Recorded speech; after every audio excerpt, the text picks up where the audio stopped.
নমস্কার বন্ধুরা, স্নিগ্ধার রান্নাঘরে সকলকে স্বাগত। আজ চলে এসেছি সন্ধ্যেবেলায় চায়ের সঙ্গে খাওয়া যাবে মুচমুচে চিড়ের একটি রেসিপি নিয়ে। বাচ্চা থেকে বড় সকলেই এই চিড়ে ভাজা রেসিপিটি খেতে পছন্দ করে থাকে। বাড়িতে অনায়াসেই এই রেসিপিটি বানানো হয়ে থাকে।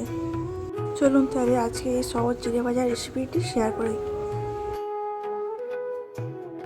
কড়াই গরম করে তাতে অল্প পরিমাণ সাদা তেল দিয়ে নিলাম। তেলটা গরম হয়ে এলে তাতে দিয়ে দেবো বাদামগুলি বেশ ভালো করে ভেজে তুলে রাখবো। বাদামগুলো ভালো করে নেড়ে চেড়ে ভাজতে হবে।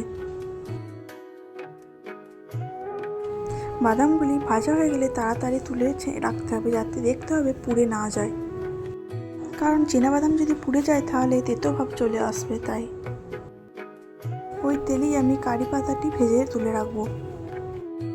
এবার আমার কারি পাতাটি ভাজা হয়ে গেছে, তো তুলে নিচ্ছি।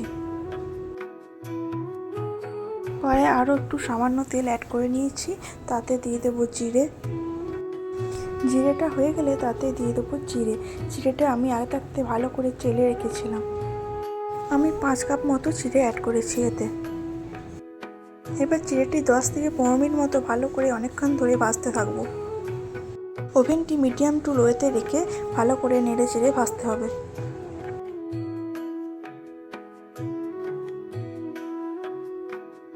চিড়েটি আমি প্রায় 10 মিনিট মতো ভেজে নিয়েছি। চিড়ের মধ্যে আমি এরপর অ্যাড করে নেবো সামান্য লবণ। আমি অ্যাড করব 4 চামচ মতো চিনি। এরপর আমি সব একসাথে ভালো করে মিশিয়ে নিয়ে ভাজতে থাকবো। চিড়েগুলি যতক্ষণ না লাল হয়ে আসছে ততক্ষণ অবধি ভাজতে হবে। এরপর অ্যাড করব সামান্য লঙ্কার গুঁড়ো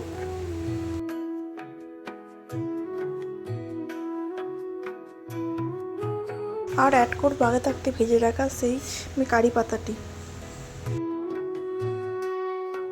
ভেজে রাখা বাদামগুলি এরপর দিয়ে দেব। ওভেনটি হাই ফ্লেমে দিয়ে সব কিছু উপকরণ একসঙ্গে ভালো করে ভেজে নেব। চিনিগুলো আমার চিড়ের সাথে গলে মিশে গেছে। চিড়েটি যখন ভাজতে ভাজতে এরকম লালচে হয়ে আসবে তখন গ্যাসটি বন্ধ করে নামিয়ে নেব এবং পরিবেশন করুন গরম গরম চায়ের সাথে। আপনারা দেখতে পাচ্ছেন চিড়েটি কত ঝরঝরে হয়েছে। চিড়ের এই চটজলদি রেসিপিটি যদি আপনাদের ভালো লেগে থাকে তবে অবশ্যই ভিডিওটি দেখার পর কমেন্ট, শেয়ার এবং লাইক করতে ভুলবেন না। হ্যাঁ, অবশ্যই যদি ভিডিওটি ভালো লেগে থাকে চ্যানেলটি সাবস্ক্রাইব করে দেবেন। পুরো ভিডিওটি দেখার জন্য অসংখ্য ধন্যবাদ আপনাকে।